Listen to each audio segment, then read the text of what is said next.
Ahí sí, no estaba grabando. Saluda a los hermanos que van a escuchar la grabación.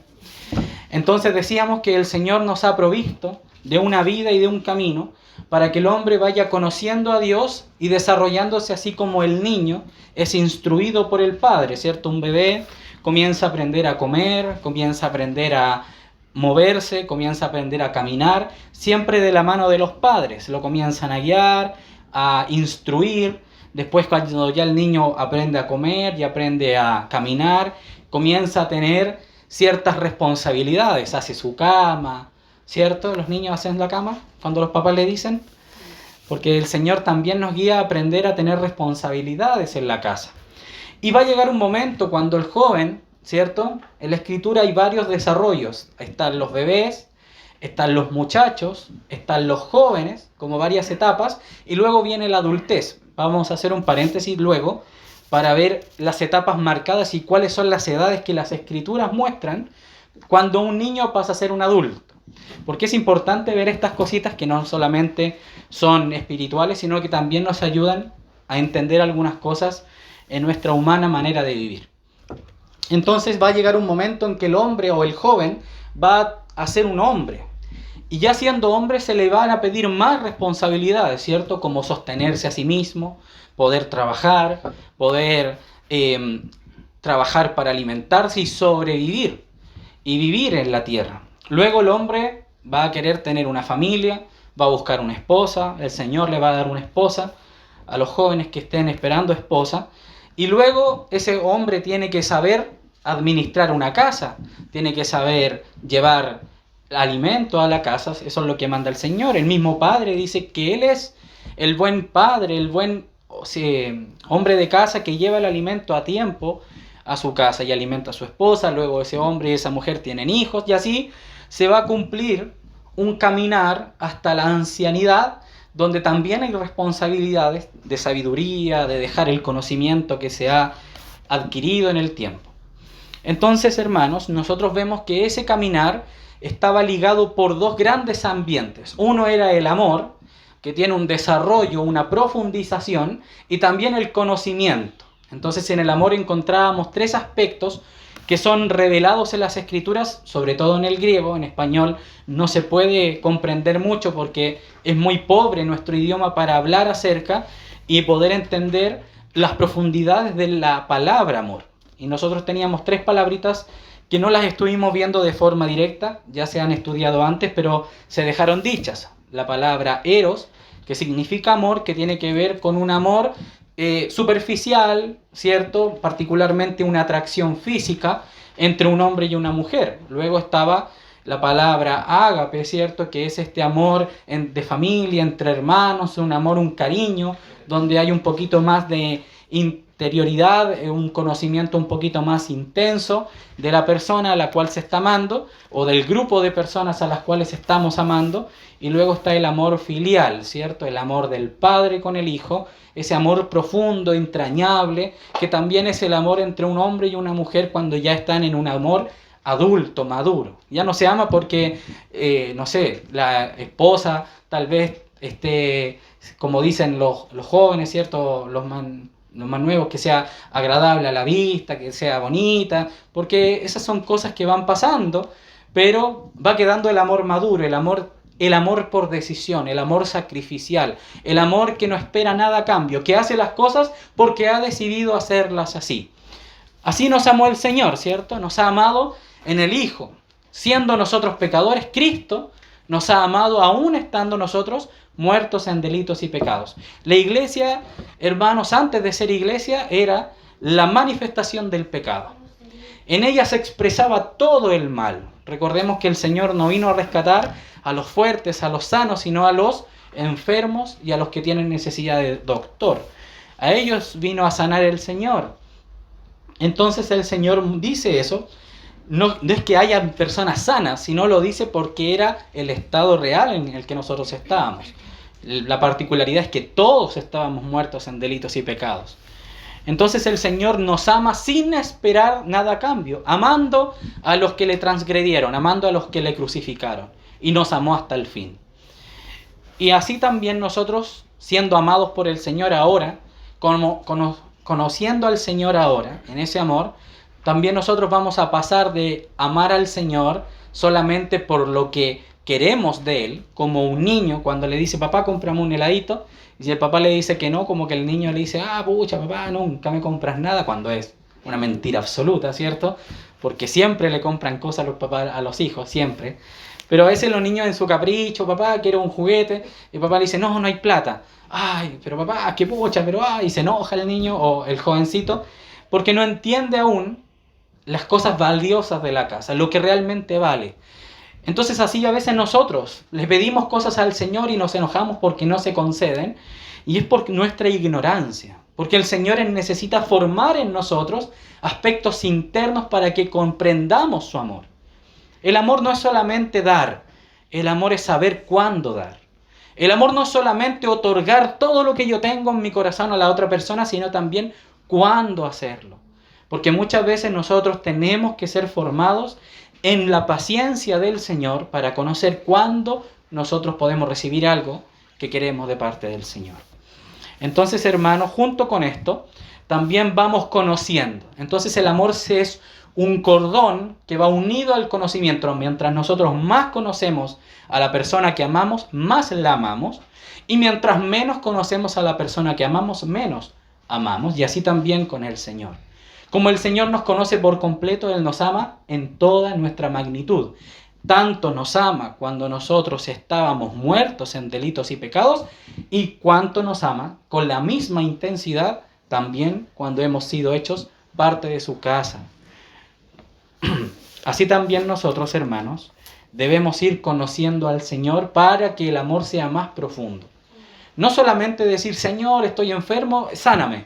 Entonces, si no me sana y pasan los días y estoy en un lugar difícil, en una salud ahí con dolor, yo digo, Dios no me ama, se me olvidó de mí. No, el Señor sigue estando allí presente, pero Él sabe cuándo hacerlo, porque Él necesita forjar en nosotros también otras características y apreciaciones que Él quiere que nosotros tengamos. Confianza, fe, longanimidad, paciencia, ¿cierto? Tantos aspectos y tantas cosas y características del fruto del Espíritu. Entonces, hermanos, en el conocimiento también hay tres grandes áreas. Estaba la palabra en griego para conocer, que es oídas, ¿se acuerda? O eidos, que era la palabra conjugada, verbalizada, que encontrábamos allí en 2 de Corintios capítulo 5, verso 16-17, ¿cierto? Si conocimos al Señor en la carne, ya no le conocemos así. Esa palabra conocer es la palabra oída, que es un saber superficial. Si al Señor sabíamos que existía o sabíamos que estaba allí, como un Jesús, como compartía los hermanos, ¿cierto? Como Dios solamente de lejos, ya no le deberíamos conocer así, sino que ahora tenemos que ir al ginosco. La palabra ginosco también es conocer, pero es un conocer en una relación. Es un conocer en una participación de dos individuos que se van conociendo y van sabiendo cosas de sí, uno hacia el otro, como emisor y receptor, van allí conversando y se van conociendo, y eso va generando una amalgama o como un compañerismo. El Señor también lo revela y dice primero, si vosotros hacéis lo que mi Padre os manda, sois hijos de Dios, por ejemplo. Después dice, vosotros sois mis amigos, como que haya una relación más estrecha, y dice, vosotros sois mis amigos si hacéis lo que el Padre dice. Y luego habla de la novia, ¿cierto? Y luego habla de la esposa. Entonces hay una relación que también va creciendo progresivamente para que nosotros nos vayamos relacionando con el Señor. Y la cúspide de esa relación es el epignosis, el pleno conocimiento. La palabra epi es todo, ¿cierto? El todo, el conocer todo, el no tener que ni siquiera que hablar cuando uno, a mí ya, a veces mi esposa nos pasa que ella entra a la habitación y le digo, ¿qué pasó? Y me dice, no, nada. ¿Qué pasó? No, si no pasó nada. ¿Qué pasó? Y ahí me dice, no, lo que pasa es esto. Entonces me dice, pucha, que tú me mirás y ya sabés más o menos por qué vengo a algo. Y yo le digo, pero es que es así, uno se va relacionando a tal punto que uno ya ni siquiera necesita que la otra persona le diga, me pasa esto, sino que él solamente, tal vez una mirada, tal vez un rostro, una forma de expresión, ya nos dice todo, ¿cierto? Uno necesita saber tal vez un poquito más los detalles, pero como que uno va haciéndose uno, como dice la palabra. Y ya no es necesario, tal vez, pedir explicaciones, sino que uno basta con ver el rostro de la otra persona para saber lo que pasa en el corazón. El Señor nos conoce absolutamente. Los que debemos ir conociendo al Señor somos nosotros. Y nosotros tenemos que llegar a ese pleno conocimiento, y eso es lo que vamos a ver hoy día. ¿Qué es el pleno conocimiento? El sábado pasado decíamos, hermanos, debemos llegar al pleno conocimiento. ¿Pero qué es? ¿Qué significa llegar a eso? En una reunión no lo vamos a poder tocar, tal vez ni en 2 ni en 3, pero sí hoy día quisiese dejar una introducción tipologizada, ¿ya? La tipología la vamos a ver en Salomón, porque Salomón es el hombre más sabio de la tierra, ¿cierto? La escritura lo dice textual, no hay hombre ni habrá hombre como él, ni antes de él ni después de él. ¿Por qué? Porque él hizo una oración cuando era un niño. ¿Cuál fue la oración que él hizo? Señor, yo quiero conocimiento. El Señor le dijo, dime qué quieres que yo te dé. Así. Le abrió la puerta de la despensa del Señor, que es todo, y le dijo, dime qué quieres que yo te dé, y yo te lo daré. Oye, hermanos, eso es algo que tal vez ninguno de nosotros podría haber sido como Salomón a su corta edad. De hecho, el Señor le dice, porque no me pediste vida ni largos días sobre la tierra, ni riquezas para enriquecerte y ser deslumbrante de entre las naciones, sino que me pediste conocimiento, y el Señor se agrada de eso. Y fue en un sueño. Entonces el Señor después confirma eso y tiene un reino, Salomón, muy especial, que tiene una tipologización, o sea, Salomón es un tipo de Cristo cuando está edificando. David, el rey David, el padre de Salomón, también es tipo de Cristo en la victoria, ¿ya? David venció al gigante, venció a sus enemigos y los puso por estrado de sus pies. Salomón pasa a ser ya no David que hizo la guerra, sino que ahora Salomón es el rey de paz. Durante el peregrinaje de Salomón, en la mayoría de sus días, no hubo guerra. Fue el premio Nobel de la paz de los reyes de Israel. Salomón fue el único que no tuvo guerra hasta un punto, que tenemos que ver allí por qué pasó lo que pasó. Pero antes vamos a ver características en el Nuevo Testamento. Entonces vamos a dividir el compartir en 2 partes. Al principio vamos a ver características que las tengo enumeradas, son 8 características de la epignosis, del pleno conocimiento, y luego vamos a ver cómo Salomón, mientras estuvo en el pleno conocimiento de Dios, tuvo una fructificación de su vida, y cuando se apartó, vino la decadencia, ¿ya? Entonces, hay harto verso, aquí tengo 2 hojitas, la semana pasada que fue 1 hora y media era 1 hoja, hoy día son 2, así que ahí saquen el cálculo, ¿ya? Entonces, vamos a leer en Proverbios, capítulo 2, versos del 1 al 9. Proverbios fue un libro escrito por Salomón ¿algunos se acuerdan cuándo fue escrito? ¿En qué época de su vida? ¿En su vejez, en su juventud o en su adultez? En la adultez, amén.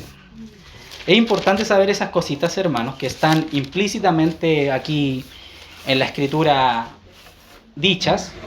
¿Por qué? Porque muestra el conocimiento de un hombre en una faceta de su vida, ¿ya? Cantar de los Cantares fue escrito por Salomón, ¿cuándo? En su juventud, ¿cierto? En la pasión, habla de la amada, habla de su relación con la Sulamita, habla de cómo él la buscaba y cómo la Sulamita comenzó a dejar ser enamorada por Salomón. Y luego tenemos Eclesiastés. ¿Cuándo fue escrito Eclesiastés? En su vejez, ¿cierto? Cuando ya él comienza el camino de retorno al Señor, le llaman algunos, y donde él comienza a ver que este mundo ya no tiene mucho valor, ¿cierto? Probó de todas las cosas, los alimentos, probó experiencias, y todo era vanidad, ¿cierto? Entonces vamos a leer en Proverbios capítulo 2, verso 1 al 9. Amén. Hijo mío, Si recibiereis mis palabras y mis mandamientos guardares dentro de ti, haciendo estar atento tu oído a la sabiduría. Si inclinares tu corazón a la prudencia, si clamares a la inteligencia y a la prudencia dieres tu voz, si como a la plata la buscareis y la escudriñareis como a tesoros, entonces entenderás el temor de Jehová y hallarás, y fíjense que la palabra que está acá es una palabra en hebreo, pero es pleno conocimiento. Ya es como el sinónimo de epignosis en hebreo. El pleno conocimiento y la inteligencia. Él provee, ¿quién? Dios, ¿cierto? Mayúscula. Él provee de sana sabiduría a los rectos. Es escudo a los que caminan rectamente. Es el que guarda las veredas del juicio y preserva el camino de sus santos. La idea... ¿Cuál me salta? El 6. Porque Yahvé da la sabiduría y de su boca viene el conocimiento y la inteligencia. Gracias, hermano. El verso clave. Entonces, hermanos, este capítulo 1 y capítulo 2 de Proverbios es muy bueno para leer constantemente porque revela de dónde se proviene el saber y el conocer. ¿Ya? Entonces, en una primera instancia, nosotros vemos que el punto álgido del verso está desde el 4, el 5, 6 y 7, ¿ya? De lo que leímos. Esa es la parte clave. ¿Por qué? Porque nos muestra que el conocimiento hay que buscarlo. Entonces, la primera característica de lo que es el conocimiento, el pleno conocimiento, es que se busca, hermanos. Se busca, se pide. Fíjense que acá se hace una semejanza con respecto al dinero. Porque el dinero ciertamente es el bien que maneja el mundo. Nosotros vemos que todo el sistema político actual está basado en el intercambio de bienes por medio del dinero. Entonces se dice, si como a la plata la buscares. ¿Cuántos de nosotros trabajan una jornada normal de, 8 horas diarias? ¿Cierto? Todos. O por lo menos la gran mayoría de los que estamos aquí, sin contar a los niños. Trabajan, ¿cierto? Algunos trabajan más horas, otros trabajan menos, pero todos trabajamos por lo menos 5 días a la semana. Si nosotros cambiáramos nuestro rubro, y en vez de ir a trabajar, dedicáramos 8 horas diarias al estudio del conocimiento de Dios. Eso es lo que está diciendo Salomón. Si como a la plata la buscaréis, o sea, si en vez de trabajar para ganar dinero, como un granjero en ese tiempo, ¿cierto? O como un soldado, o como un pescador, o como un artesano que están todo el día, ¿cierto? Temprano en la mañana hasta la tarde, allí trabajando arduamente. Si en vez de que hiciésemos eso, buscáramos el conocimiento de Dios. Así lo pone a ese nivel, el Señor pone cómo deberíamos nosotros darnos por el conocimiento de su Hijo Jesús. Si como a la plata la buscares y la escudriñares como a tesoros. La palabra escudriñar ahí es como una persona que va en búsqueda de un tesoro, como esos piratas de antaño, ¿cierto? Que navegaban largos lugares con un mapita hasta llegar a una isla y poder desenterrar allí el tesoro. El Señor también habló del tesoro, ¿cierto? Cuando hablaba de la perla de gran precio. Y que era algo tan precioso que no puede estar en cualquier lugar, no puede ser algo así como irrelevante, es algo precioso. Es algo de estima, de alto valor. Muchas veces nosotros damos el ejemplo, si se dijera el día de la noche, llegara un hermano con un dato. Hermano, encontramos oro en Pelvín. Todos traeríamos la mayor cantidad de palas, picota, chuzo, los camiones, vehículos, y fuéramos. No importaría el horario. No importaría si fuera de mañana, de tarde, de madrugada, de noche, porque es oro, o sea, sobre todo en este tiempo. Entonces ahí hay que ir a buscar el oro y hay que sacar de la mina y tal vez estaríamos ahí día tras día. Las hermanas tal vez le daría lo mismo que el hermano viniera o no a almorzar. ¿Por qué? Porque va a traer oro a la casa, ¿cierto? Y estaría tal vez la hermana de madrugada y preparándole el almuerzo. Ya vaya, mijito, vaya nomás. Traiga el oro a la casa, ¿cierto? ¿Ah? No habría sueño. Tal vez dormiríamos en las piedras, ¿cierto? Hasta el yale, ¿cierto? Llevaríamos el yale ahí, la grúa y otras herramientas. Tal vez incluso dejaríamos de dormir, dejaríamos de comer. Porque es un tesoro y tiene un valor. El Señor así ve su palabra y así quiere que nosotros la veamos como un tesoro. Que no importa nuestro sueño ni nuestro cansancio. Que no importara tal vez pasar largas noches de desvelo en torno al Señor. Y David, el rey David, fue un rey que sí tuvo esa mirada del conocimiento de Dios. ¿Cómo? Cuando lo vemos en los Proverbios, ¿cierto? Él dice que su alegría, su gozo era pasar meditando en la ley de su Dios de día y de noche.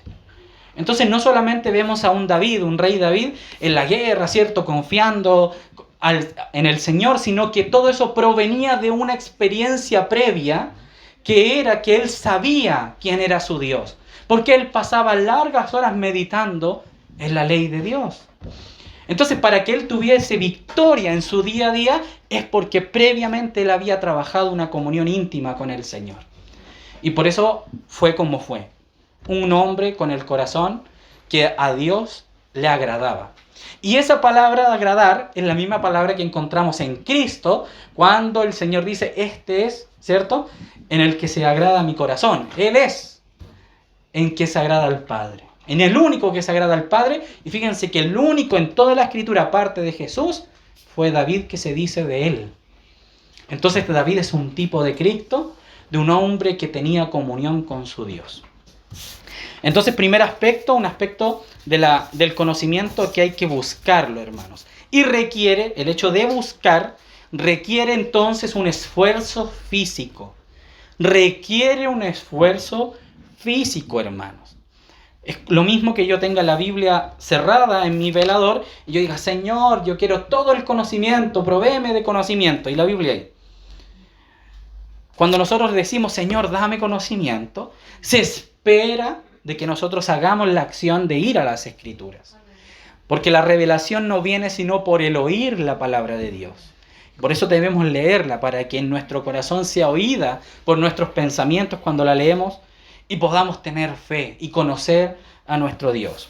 Segunda característica, Efesios capítulo 1, verso 15 al 23. Si hay algún hermano que tenga la BTX, la Biblia textual, me hace el favor de pasar adelante y leerla con el micrófono, hermano. Efesios capítulo 1, verso 15 al 23. Esta es la revancha porque la vez pasada dijimos que íbamos a hacer leer a los hermanos y no alcanzamos, pero hoy día sí vamos a alcanzar. No sé si hay algún hermano que tenga la BTX que quisiese leer. Venga. Siéntese aquí. Capítulo 1, del verso 15, ¿ya?, al 23.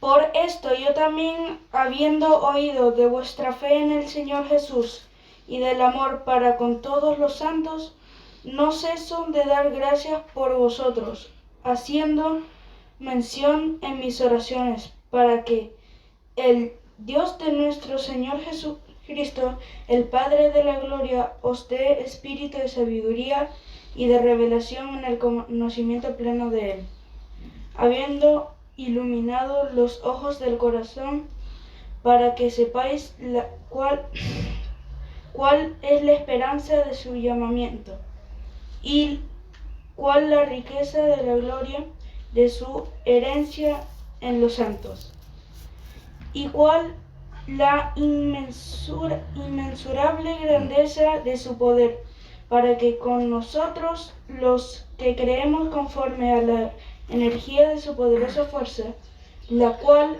energizó a Cristo al levantarlo de los muertos y sentarlo a su diestra en los celestiales, y muy por encima de todo, principado y autoridad y poder y señorío, y de todo nombre que se nombra, no solo en esta edad, sino también en la venidera. Y sometió todas las cosas debajo de sus pies, y lo dio por cabeza sobre todas las cosas a la Iglesia, la cual es su cuerpo, la plenitud de aquel que está completando todas las cosas en todos. Amén. Amén, hermanos. ¿Por qué leímos en BTX y seguimos la lectura en nuestras Biblias? Porque el segundo aspecto de de la epignosis, la palabra en el verso 17, cuando dice, para que el Dios de nuestro Señor Jesucristo, el Padre de gloria, os dé espíritu de sabiduría y de revelación en el conocimiento pleno de Él. ¿Ya? La palabra epignosis está ahí en el verso 17, en la mitad de lo que se leyó. ¿Por qué? Porque en la previa, el verso 15 dice, por esta causa también yo, habiendo oído de vuestra fe en el Señor Jesús y de vuestro amor para con todos los santos, no ceso de dar gracias por vosotros, haciendo memoria de vosotros en mis oraciones. O sea, la segunda característica es que nosotros debemos interceder por otros para que obtengan este pleno conocimiento. O sea, por un lado, la persona debe animarse a buscar del Señor como alguien que busca un tesoro, y también otros, en este caso, la relación acá es de un hombre que ya había estado en un conocimiento, en un progreso, conociendo al Señor como era Pablo, y el interés de Pablo es que otros sepan. Y por eso intercede por la iglesia para que los hermanos tengan revelación del pleno conocimiento de Dios.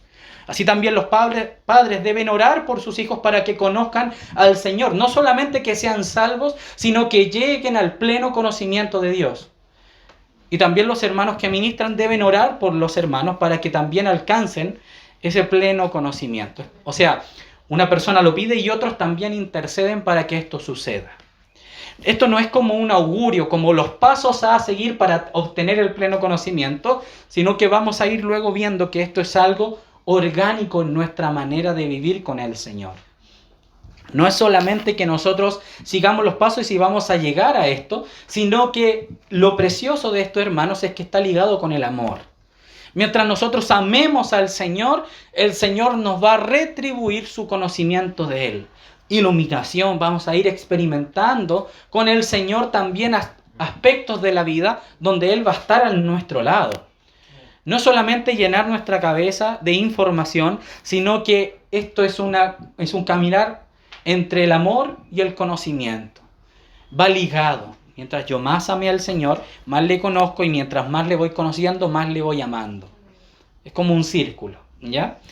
Por un lado, yo amo al Señor, el Señor me entrega el conocimiento, y ese conocimiento genera que yo más le ame, y así un círculo enriquecedor, no un círculo vacío o vano, o vicioso, como llaman algunos, sino que al contrario, de enriquecimiento, ¿ya? El círculo vano o el vicioso es aquel círculo, por ejemplo, de la drogadicción, que va y es una ruina, que no lleva a nada. Al contrario, conocer al Señor nos va a llevar a un crecimiento, ¿ya? Tercer aspecto. Efesios capítulo... Vamos a leer dos aspectos más, en Filipenses y en Colosenses, capítulo 1 y verso 9, ambos. Fíjense que está en el mismo capítulo y en el mismo verso. Capítulo 1, verso 9 de Filipenses, y capítulo 1, verso 9 de Colosenses. Dice así el Filipenses: y esto pido en oración, que vuestro amor abunde aún más y más en ciencia y en todo conocimiento. Ahí también epignosis, y en todo el pleno conocimiento.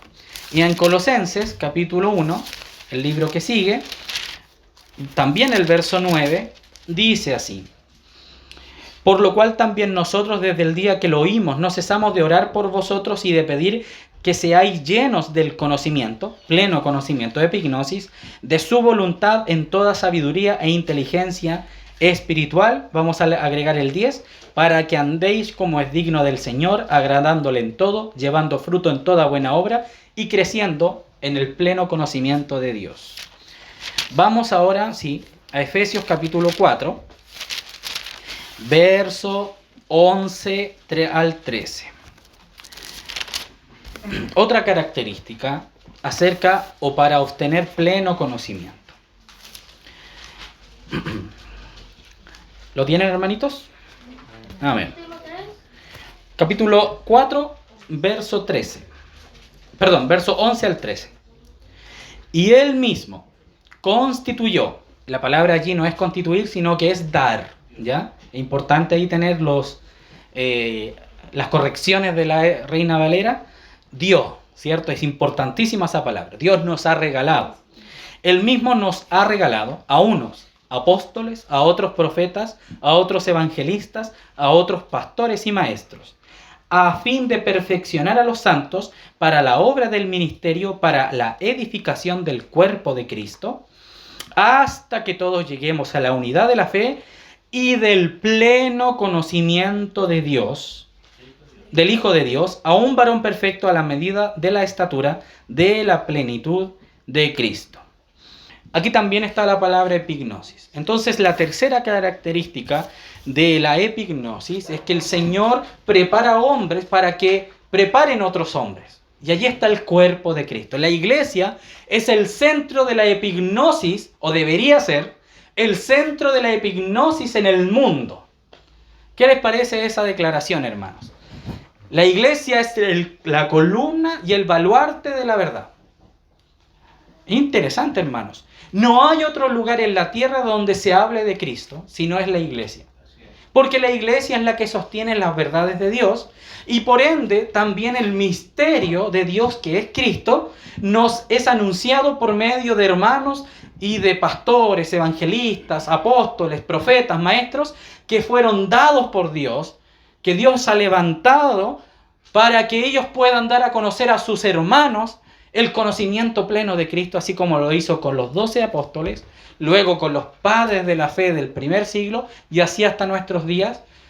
Pero lamentablemente tenemos un problema en nuestros días, que la iglesia ya no es el centro de la declaración de la epignosis de Dios, sino que se ha vuelto una sola cosa con el mundo, una mezcla.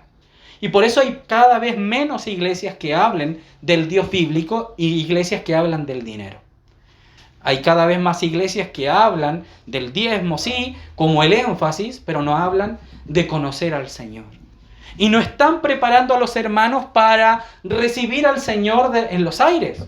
No están preparando a la iglesia para salir a predicar en momentos de dificultad. No están dando conocimiento a la iglesia para que hablen no solamente de un Dios que se es ginosco, sino que sea un pleno conocimiento que proviene desde el interior y que está en toda nuestra manera de vivir. Y por eso pasa lo de Romanos. ¿Se acuerdan que habíamos leído Romanos? Donde en el capítulo 1, verso 20 al 28, cuando dice, y habiendo conocido a Dios, no le dieron gloria a Dios, sino que se despojaron de Dios y hicieron lo malo y comenzaron a tener actividades que van en contra de Dios. Y llega el verso 28 de esa terrible descripción de lo que es el mundo, pero también de lo que podría pasar con una iglesia que se ha despojado de Dios y que llega ya y dice, y no aprobaron tener en cuenta a Dios. Y la palabra tener en cuenta es epignosis, no aprobar la epignosis de Dios. Y así hay iglesias hoy en día que están apartándose de Dios y tomando otros caminos con dioses falsos, paganos, herejías destructoras y lo que mismo que habíamos compartido el día jueves. Entonces, hermanos, Dios prepara hombres, hay que buscar la sabiduría, hay que buscar la epignosis, hay que adentrarse como alguien que va a buscar un tesoro y los hermanos deben orar para que esto suceda. Atributo 4 de los... lo que yo hice, hermanos, no es que haya hecho un listado de atributos de la epignosis, sino que es todas las veces que la palabra epignosis aparece en el Nuevo Testamento, ¿ya? Entonces, cada una revela una característica. Verso 4. Colosenses capítulo 2, verso 1 al 5.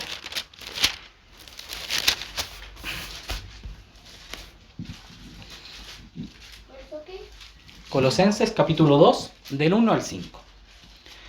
Porque quiero que sepáis cuán gran lucha sostengo por vosotros y por los que están en la Odisea y por todos los que nunca han visto mi rostro, para que sean consolados sus corazones unidos en amor, hasta alcanzar todas las riquezas de pleno entendimiento. Aquí Reina Valera traduce bien. Gracias, Señor.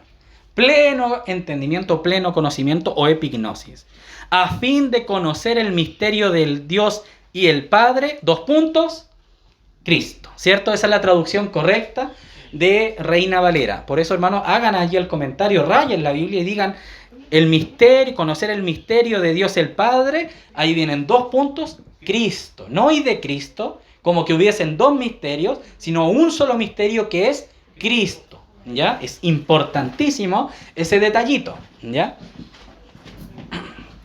Entonces, ¿cuál es el atributo que acabamos de leer? que va a haber oposición en 3 grandes áreas para conseguir conocer a Dios. Pablo tenía luchas. ¿Cuáles son las luchas de Pablo? Por un lado, estaban los falsos maestros, los judaizantes de la época, que querían tomar a los hermanos genuinos del Señor, que habían nacido de la fe, y llevarlos a el judaísmo por medio de prácticas naturales, ¿cierto? Circuncisión, guardar días, comer ciertos alimentos, y pensar que eso era conocer a Dios. Activismo religioso. Entonces, por un lado tenemos la guerra del activismo religioso. Por otro lado está nuestra propia carne, que también es un enemigo que va en contra de que nosotros podamos conocer al Señor. Nuestra flojera, nuestra ignorancia, nuestra carne, nuestros pecados. Todas esas cosas que están dentro de nosotros y que impiden que yo vaya al Señor y que también debo vencer. Y por otro lado está el mundo. El mundo y el sistema que va a impedir de forma pasiva o activa, y digo pasiva y activa en 2 grandes áreas. Pasiva es que no nos va a perseguir, sino que va a colocar toda clase de desviaciones para que los hijos de Dios sean impedidos de ir al conocimiento de Dios. Concupiscencias, tentaciones, embriaguez, ¿cierto? Drogadicción, cosas que impiden que el hombre de Dios pueda salir adelante. Mujeres, tentaciones, películas, ociosidad, internet, mal usado, entre comillas, ¿cierto? Toda clase de cosas, videojuegos, Facebook, todo eso que va a impedir que yo vaya al Señor y que me van a tratar de capturar mi alma. Y activamente, como en el comunismo, como en el socialismo radical, donde los hombres impiden que se hable de Dios. Entonces tenemos una persecución pasiva y una persecución activa.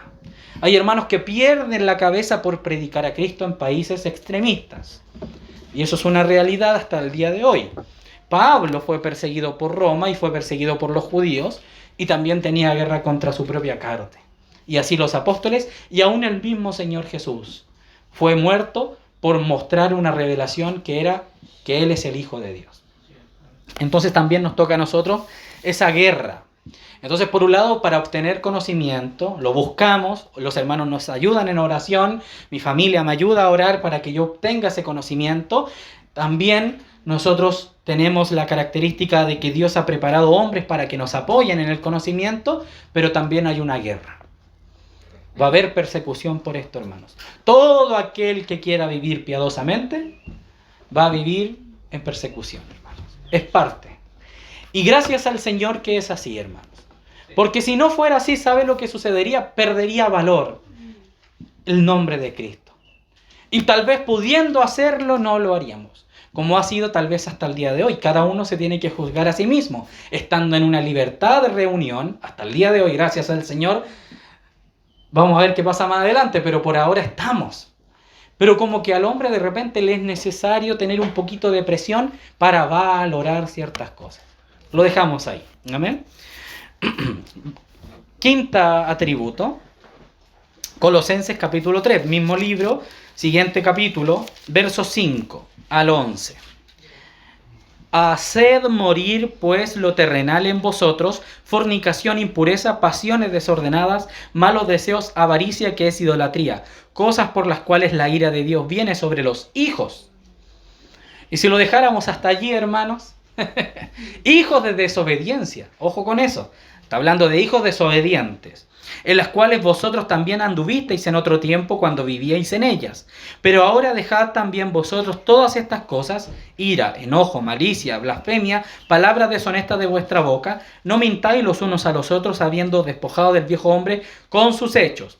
Verso 10. Y revestíos del nuevo, el cual conforme a la imagen del que lo creó, se va renovando hasta que conocimiento pleno.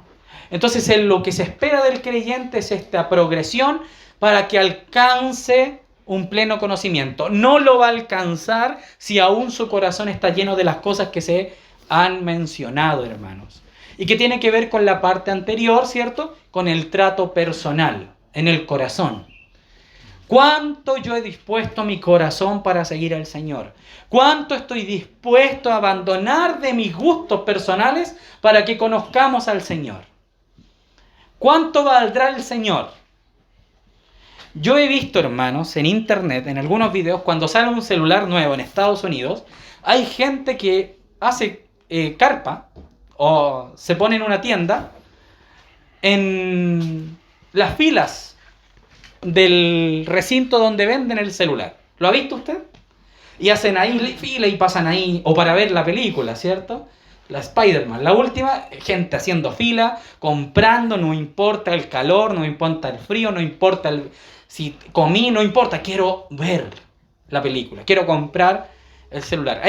Para ellos, su propio cuerpo pasa a un segundo plano frente a esa necesidad. La pregunta, ¿cierto? Redoble.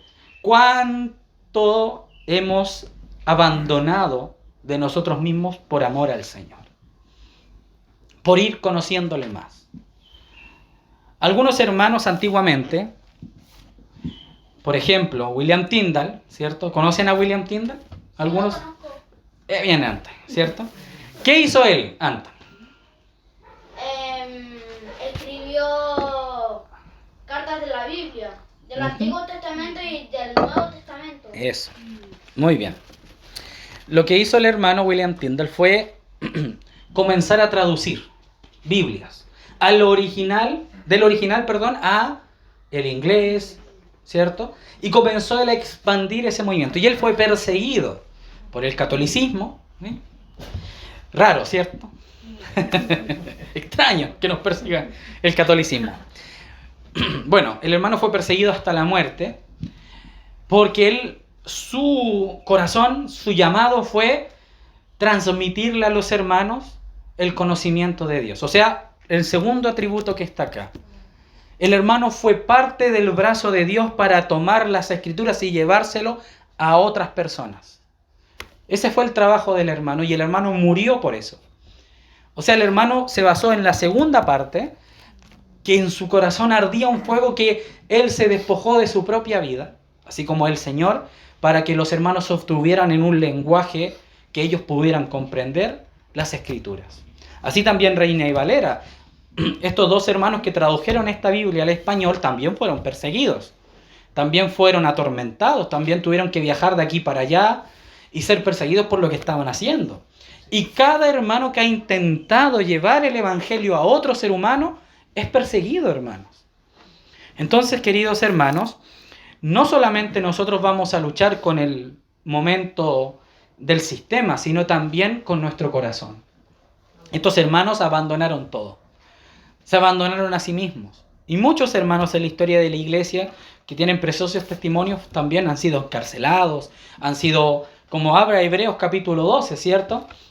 Siendo aserrados, otros que los persiguieron, pasando hambre, pero no tuvieron mayor peso sus vidas sino el obtener conocimiento del Señor, conocer al Señor. Vamos al atributo 6, que está en Primera de Timoteo capítulo 2. Vamos avanzando en el Nuevo Testamento. Primera de Timoteo capítulo 2, verso 7.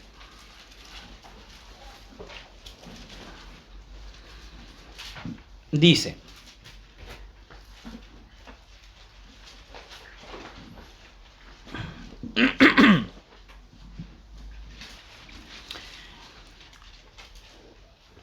vamos a leer, perdón hermano, vamos a leer desde el 1, que no anoté el 1 ahí, pero es desde el 1 al 7. Exhorto ante todo a que se hagan rogativas, oraciones, peticiones y acciones de gracia por todos los hombres, por los reyes y por todos los que están en eminencia, para que vivamos quieta y reposadamente en toda piedad y honestidad. Porque esto es bueno y agradable delante de Dios nuestro Salvador, el cual quiere que todos los hombres sean salvos y vengan al conocimiento de la verdad. Porque hay un solo Dios y un solo mediador entre Dios y los hombres, Jesucristo hombre, el cual se dio a sí mismo en rescate por todos, de lo cual se dio testimonio a su debido tiempo. Para esto fui yo constituido predicador y apóstol, digo en verdad en Cristo, no miento, y maestro de los gentiles en fe y verdad. Entonces, esta última o penúltima ya atributo para llegar al pleno conocimiento es la voluntad de Dios que Él quiere. Dios quiere que conozcamos. Y no solamente quiere que nosotros, sus hijos, le conozcamos, sino que todos los hombres Y esto es importante, hermanos, porque a veces uno puede pensar, calvinísticamente hablando, no, que a Dios no le interesa que las personas sean salvas. Hermanos, Dios quiere que todos los hombres sean salvos. Esto lo dice textual la Escritura. Todos los hombres. Aparentemente a nuestra mente a veces puede haber una persona dura de corazón. Y nosotros, no porque esa persona sea dura, nosotros no debemos llevar el Evangelio. Si lo recibe o no, otro es el camino, ¿cierto? Ahí ya uno puede decir, bueno, Señor, hice todo lo posible, todo lo que estuvo en mis manos para entregar esto. Pero si ellos no quisieron, que no se diga que no se hizo lo posible, ¿cierto? Pero en cuanto a la postura de Dios, Dios quiere que nosotros llevemos este conocimiento y que los hombres conozcan plenamente al Señor. Porque a veces como que nosotros nos resumimos a lo que somos aquí, la iglesia, en la reunión de hermanos. Sí, acá conocemos al Señor, pero ¿qué hay de los que están afuera? Entonces Dios en su voluntad también quiere que todos los hombres vengan a conocer a su Hijo Jesús. Segunda de Timoteo, siguiente libro, capítulo 2, verso 23 al 26.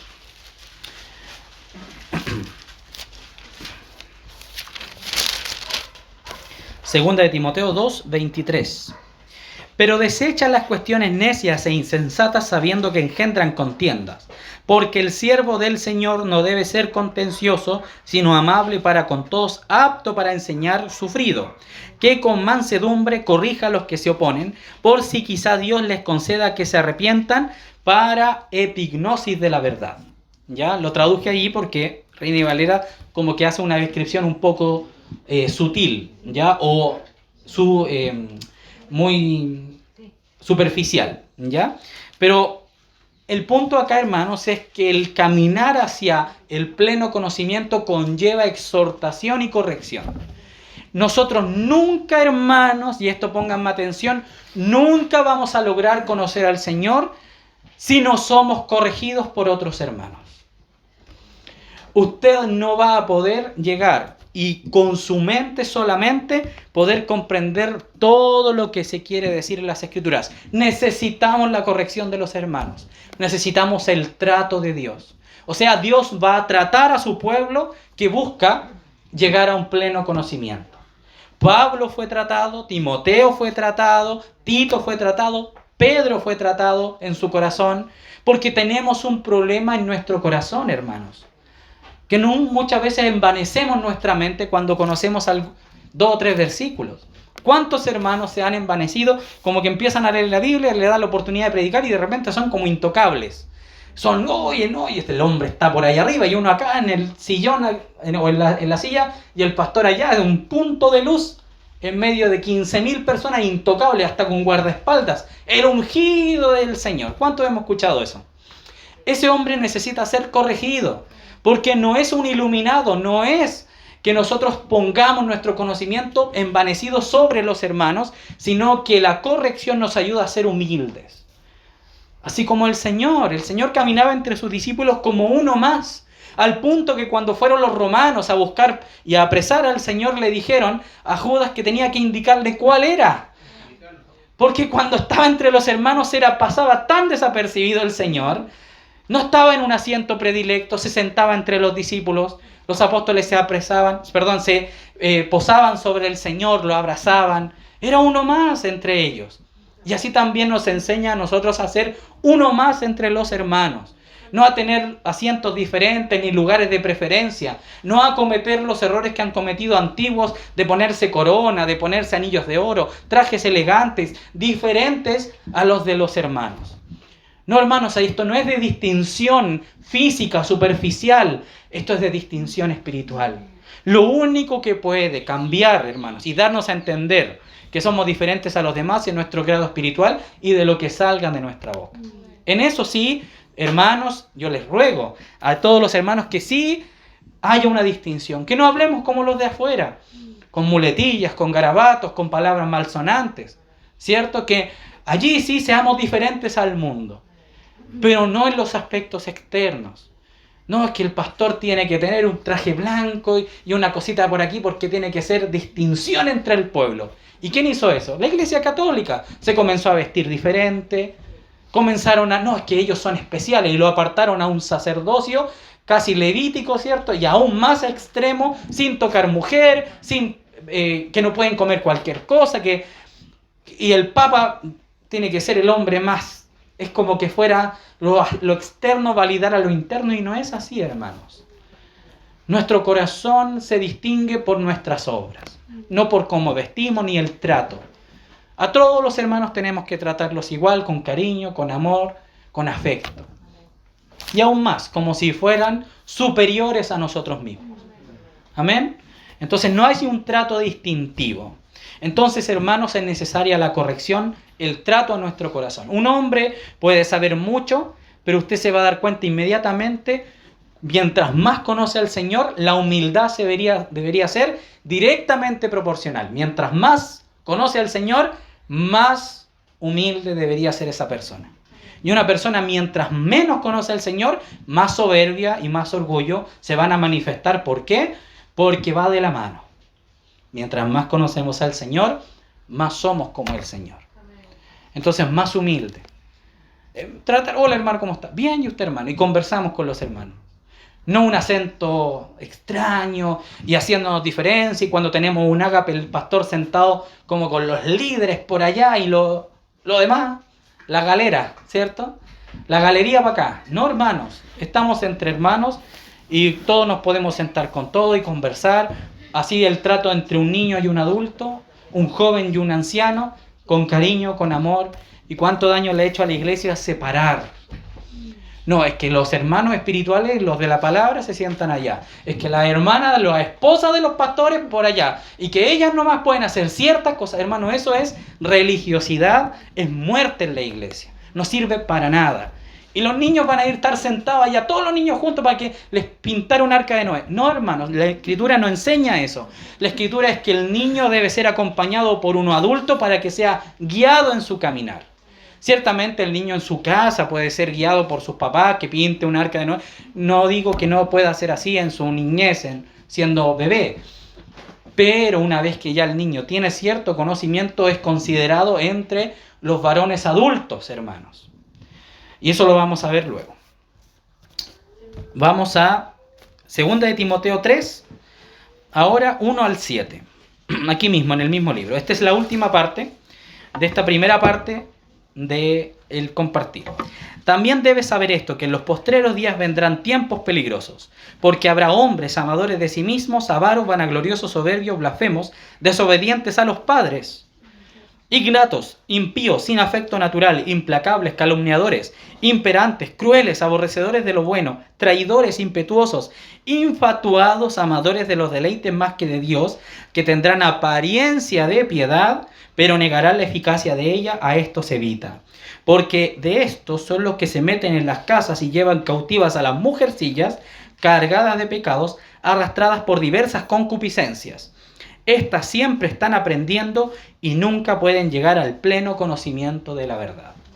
Entonces, como último atributo, hermanos, o atributo del pleno conocimiento, es que la desviación del corazón genera que nosotros no podamos llegar al Señor. Podamos tener una actitud religiosa, podamos ser parte de una iglesia, pero el hecho en el que yo me involucre con personas que no den fruto, genera que yo también comience a dar fruto, no comience a dejar de dar fruto.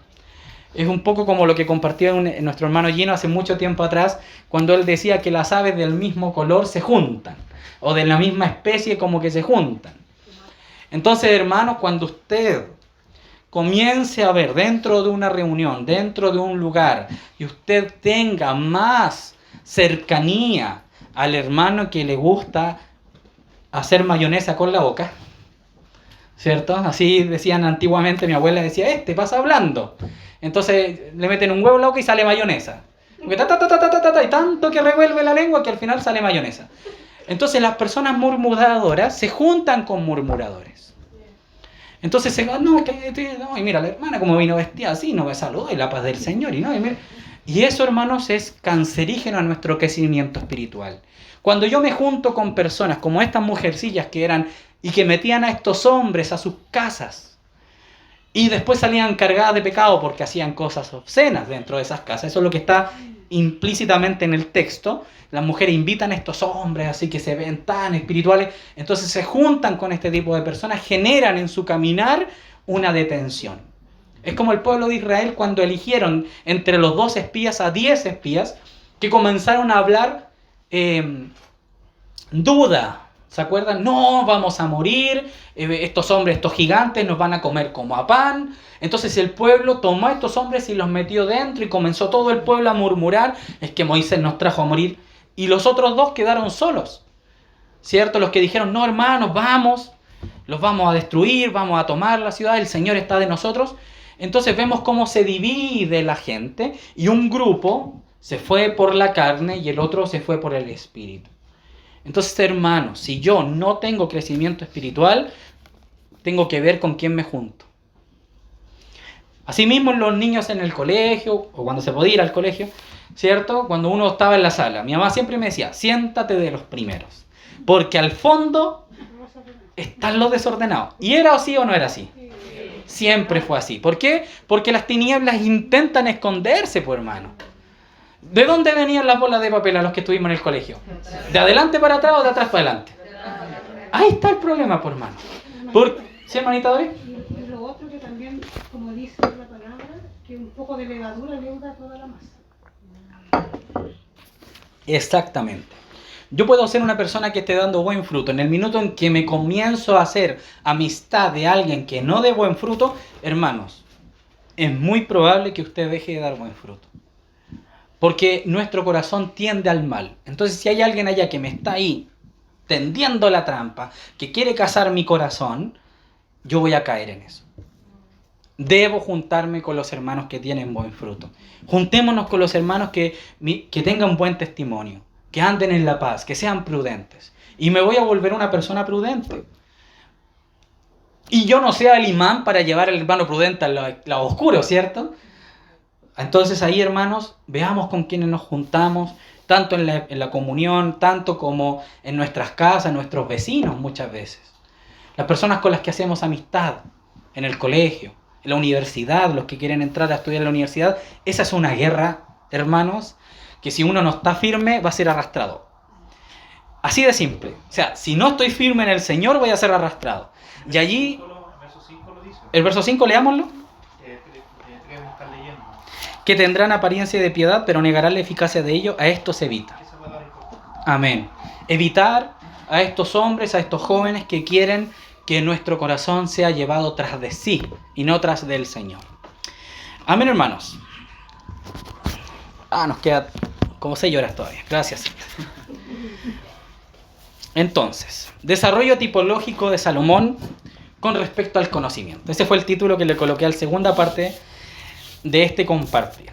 Así que vamos a tomar un poquito de aire. Gracias, Señor, que me dio buenos pulmones el Señor.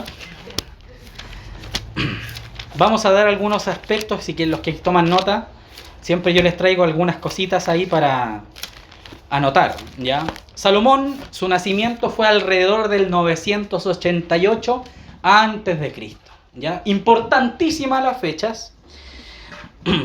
Llega al trono en el 965 antes de Cristo. Aproximadamente, uno no puede decir así como enfáticamente fue aquí, fue allá, o el 15 de diciembre. ¿Por qué? Porque los textos donde estaban las relaciones, los nacimientos y todo aquello que, por ejemplo, cuándo nació el rey David, cuándo nació rey Salomón y todo eso, todos esos textos de genealogía se perdieron en un minuto en Israel. Por causa de las persecuciones, por causa de cuando Israel fue llevado cautivo, muchos de los textos se destruyeron. Entonces se perdió un poco la exactitud. Hay partes en las escrituras que se habla de fecha exacta, ¿ya? Pero tenemos unos aproximados que nos ayudan a entender algunas cositas.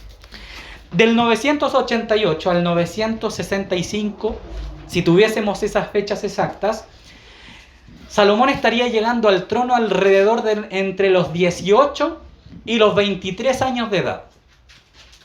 Esto es importante para lo que pasó políticamente en Israel en ese minuto. ¿Qué sucedió? Contexto. Primera de Reyes, capítulo 1, va a hablar acerca de una diferencia que había entre los hijos de David. nosotros sabemos que David tuvo varios hijos, ¿cierto? Por ahí hay algunos que hicieron lo bueno, otros que hicieron lo malo y otros que hicieron pésimo, ¿cierto? Entonces, hermanos, ¿por qué es importante hablar de Salomón en este contexto político? ¿Qué pasó al principio? Solamente les voy a relatar lo que pasó el capítulo 1 y el capítulo 2 y vamos a comenzar a leer en el 3, ¿ya? En el capítulo 1 y el capítulo 2, David tenía un hijo que se llamaba Adonías, que era uno de los hijos mayores, ¿ya? Después de Absalón y después de los otros hijos que hicieron así, persiguieron a David, que intentaron tomarse el reino. Cuando todo eso cesó, quedaba Adonías y Salomón. Salomón tenía aproximadamente 17 años cuando Adonías intenta tomarse el reino. ¿Qué hizo Adonías? Adonías tomó un grupo de sacerdotes, un grupo de líderes de los generales de Israel y les ofreció ser parte de un reino donde él iba a ser el rey y ellos tener lugares de preferencia. Entonces fue como un golpe de estado lo que pasó en Israel políticamente. El hijo del rey tomó a algunos generales, algunos sacerdotes, por allí alguna gente de renombre y se fue a otra ciudad y se proclamó rey solo. Y dijo: yo soy el rey, voy a empezar a gobernar, y comenzó a mandar edictos. Sin saber ni David, ¿ya?, el rey, el sumo sacerdote Sadoc, que es importante porque el sumo sacerdote era el que tomaba el cuerno de aceite y lo ungía, y ungía al rey de turno, ¿ya? Importante, o sea, Adonías intentó llegar al reino por medio de la violencia, como por medio del camino corto. Era un revolucionario. Pero David le había prometido a Betsabé que el hijo de ella iba a gobernar. Él se iba a sentar en su trono. Entonces Natán, cuando empezó a ver que un grupo de sacerdotes había ido para allá y habían tenido ahí unas reuniones medias tránsfugas, dijo a Betsabé: Betsabé, va a venir Adonías y va a matarte. Cuando muera David, te van a matar a ti y a tu hijo. ¿Por qué? Porque las monarquías funcionaban así. No podían haber dos herederos porque el pueblo se iba a dividir. Entonces, si uno había, el otro tenía que morir. Porque una parte del pueblo decía: no, nosotros estamos con Adonías. La otra parte del pueblo, nosotros somos de Salomón. Iba a haber una guerra civil y iba Israel a terminar en problemas, en ruinas. Entonces, Natán, anteponiéndose, el profeta Natán, se acerca a Betsabé y le dice que vaya a hablar con David para que él proclame que Salomón es su hijo. ¿Cuál era el problema? Que Salomón era muy pequeño para heredar el reino según los mandamientos de Moisés. Y aquí es donde vamos a hacer un paréntesis en el compartir y vamos a ver acerca de por qué era importante que Salomón fuera mayor de 20 años para heredar el reino.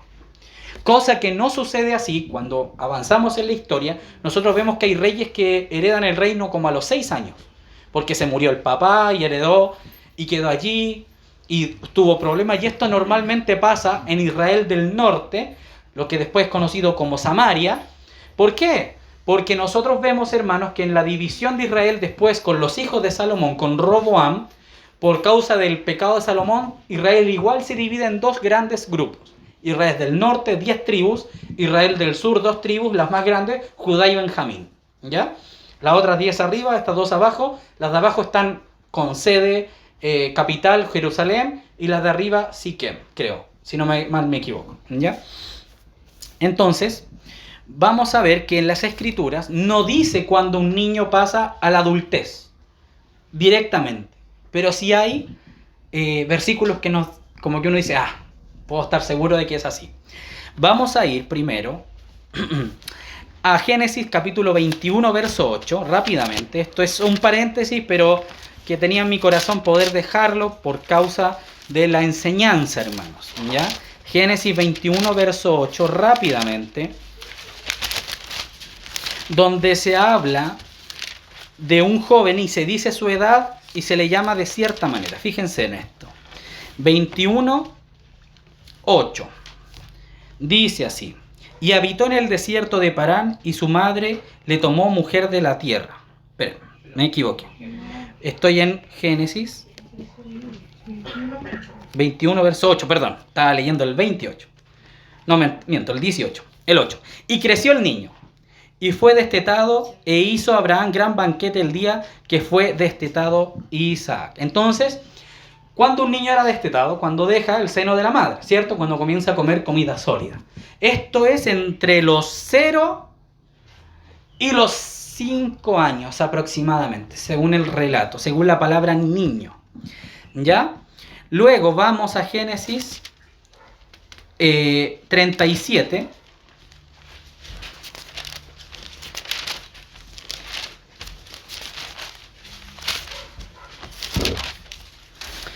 Verso 2. Esta es la historia de la familia de Jacob. José, siendo de edad de 17 años, apacentaba las ovejas con sus hermanos, y el joven estaba con los hijos de Bilha y con los hijos de Silpa, mujeres de su padre, e informaba José a su padre la mala fama de ellos. ¿Cómo le llama el texto a José de 17 años? Joven. No le dice hombre ni varón. Entonces aproximadamente tenemos 3 grandes áreas. De los 0 a los 5 se le llama niño, y de los 5 hasta los 17 se le llama joven o muchacho. ¿Ya? Vamos a Números 1 y vamos a comenzar a ver que cuando el joven llega a los 20 años, o sea, a los 20 años de edad, hermano, comienza a tener como un cambio en su forma de vida. 1. Números 1.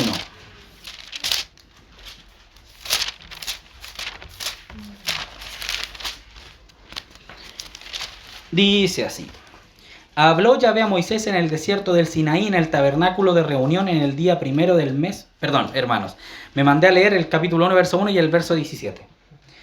Disculpen, hermano, iba con arriba de la moto. Tomaron pues Moisés y Aarón a estos varones, que fueron designados por sus nombres, y reunieron a toda la congregación en el día primero del mes, y fueron agrupados por familia, según la casa de sus padres, conforme a la cuenta de los nombres por cabeza. ¿De qué edad? 20 años para arriba. ¿Qué estaba pasando aquí? Los varones fueron designados y eran tomados en cuenta como familias cuando eran de una edad de 20 años para arriba. O sea, ellos eran censados y considerados como una familia aparte cuando un varón era mayor de 20 años. O sea, yo de 20 años hacia arriba en Israel antiguo podía ser tomado en cuenta en el censo como varón. ¿Ya? Éxodo 38, otro ejercicio más, de 20 años hacia arriba, verso 25, dice, 38-25, dice: y la plata de los empadronados de la congregación fue 100 talentos y 1775 ciclos, según el ciclo del santuario, medio ciclo por cabeza, según el ciclo del santuario, a todos los que pasaron por el censo de edad de 20 años arriba, que fueron 603.550. ¿Qué está hablando acá? De cuando se pidieron los metales para ser usados en el tabernáculo de reunión. O sea, a los que se le pedía dinero, por así decirlo, hablemos así como en términos actuales, a pesar de que ahí se ofrendaba de acuerdo a los materiales que se pidieron, solamente a los que tenían 20 años hacia arriba pudieron ofrendar. O sea que se les consideró como parte de la contribución. ¿Ya? O sea, edad para ser censado, 20 años. Edad para contribuir, 20 años. También vamos a Éxodo 30, un poquito más atrás, donde ya está un poquito más explícito, verso 30, capítulo 30, verso 14. Todo el que sea contado de 20 años arriba dará la ofrenda a Jehová. La contribución partía de los 20 años. Y por último, Números, capítulo 1, verso 3. Volvemos al capítulo 1 de Números, hermanos. Debería haberlo agrupado por libro, pero se me pasó. Para no ir de aquí para allá. Capítulo 1, verso 3. Estos son los que van a la guerra. 1:3. De 20 años arriba, todos los que pueden salir a la guerra en Israel, los contaráis tú, Aarón, por sus ejércitos. ¿Qué nos está diciendo el texto? Indirectamente, y no tan directamente, que a pesar de que no hay una edad establecida, creemos, por las escrituras, evidencia di, de que a los 20 años una persona se convierte en adulto, ¿cierto? Puede ir a la guerra, puede ofrendar, queda cercano a lo de Chile, ¿cierto? 18 años.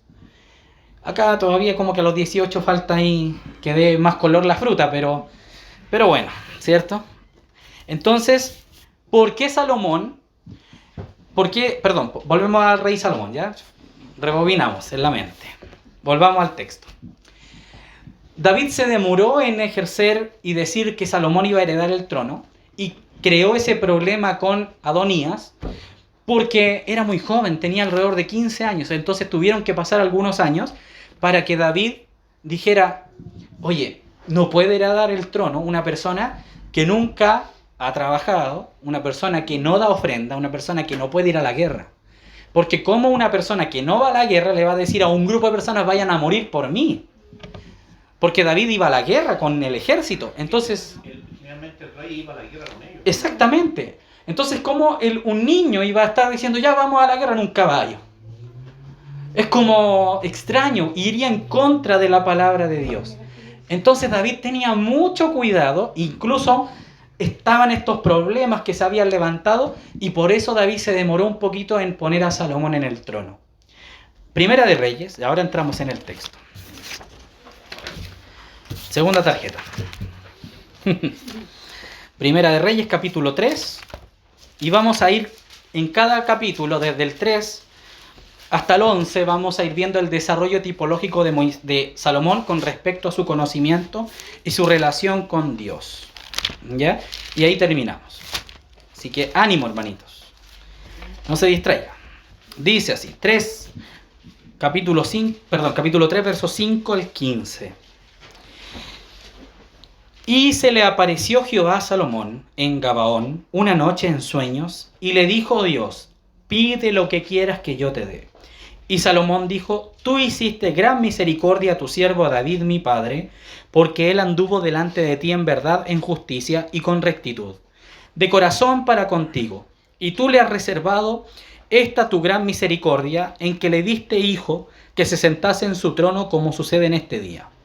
Ahora pues, Yahvé Dios mío, tú me has puesto a mí tu siervo por rey en lugar de David mi padre, y yo soy joven, y no sé cómo entrar ni salir.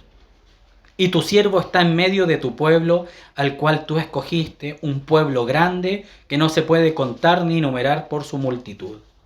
Da pues a tu siervo corazón entendido para juzgar a tu pueblo y para discernir entre lo bueno y lo malo, porque ¿quién podrá gobernar tu pueblo tan grande?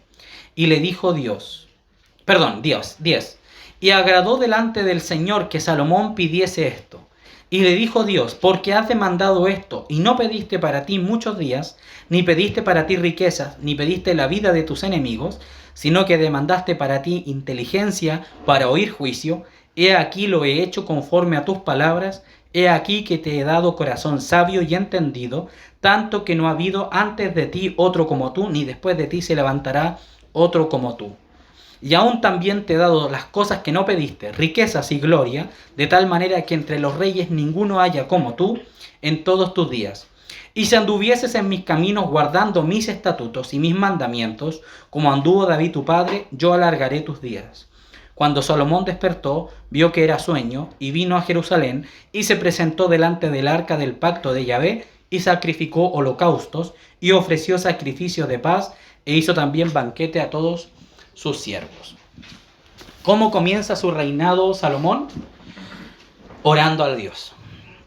Entonces, Salomón es considerado un joven. Estas palabras son importantes porque nos dan a entender, hermanos, este nuevo niño, o este jovencito que estaba comenzando a reinar. Normalmente, yo siempre he tenido en mi corazón, hermanos, hacer un estudio de todos los reyes de Israel y ver su desarrollo y sus características, cómo manifiestan y expresan su relación con Dios, porque cada rey de Israel, ¿ya?, tiene o manifiesta lo que nosotros somos con el Señor. Cuando nosotros estamos en comunión con el Señor, tomamos actitudes de David, del rey David. Cuando tomamos decisiones con respecto a la voluntad de Dios, somos como Salomón. cuando hacemos lo malo, como Acab, ¿cierto? Y no tomamos en cuenta al Señor, somos y tenemos características de Acab. Cada rey de Israel, que está en toda la Escritura, manifiesta un tipo de persona que se relaciona con Dios y que tiene que tomar decisiones en diferentes áreas de la vida. Acab se casa con una mujer y tenía que tomar una decisión. A Salomón lo mismo, David, etcétera, todos los reyes. Y yo siempre he querido hacer como un estudio profundo de cada rey y ver esos aspectos tanto de Cristo en ellos como de nosotros en ellos. Porque todos ellos nos hablan de nuestro corazón. En este caso, este hombre, que era un niño, hace lo primero que el Señor esperaba de él: ir y pedir inteligencia. Fue el único que lo hizo con respecto a lo que David le había enseñado. O sea, fue un hijo obediente a su padre. Vamos al capítulo 4, siguiente capítulo, verso 20 y 21. Dice así: y Salomón señoreaba sobre todos los reinos desde el Éufrates hasta la tierra de los filisteos y el límite con Egipto, y traían presentes y sirvieron a Salomón todos los días que vivió. Gracias, hermanito. Judá e Israel eran muchos, como la arena que está junto al mar en multitud, comiendo, bebiendo y alegrándose. Y Salomón señoreaba sobre todos los reinos desde el Éufrates hasta la tierra de los filisteos y el límite con Egipto, y traían presentes y sirvieron a Salomón todos los días que vivió. Gracias, hermano.